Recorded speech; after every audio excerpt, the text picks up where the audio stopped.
Ето, вижте как играят хората. Искате да кажете, че вие бихте приели първенството да почне без Левски и ЦСКА? Естествено, който иска да играе. А може да иска да ходи да тича за здраве. Категорично сте, че няма да има конгрес да насрочва. Какъв конгрес? Не ме занимайте с глупости, бе. Искат смяна от вас до портиера на Футболния съюз. Да, портиера ще го смена. Ще взема петка с големите сици за портиерка. Да, портиера ще го смена. Ще взема петка с големите сици за портиерка. Господин Славков, а може ли да направите комбина, евентуално да махнете... Какво става? Да махнете господин Иван Вуцов и Георги Марков?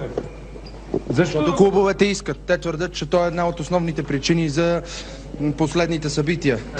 Господин Славков, все пак някои от най-влиятелните и най-богати хора в страната искат тези промени в футбола. Първо да ми дадат пари и тогава ще говоря.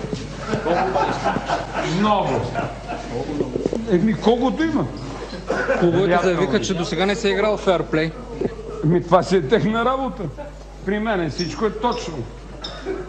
Кой искате, то съдя, нави го, дайте 100 000 лева. Кой искате, то съдя, нави го, дайте 100 000 лева.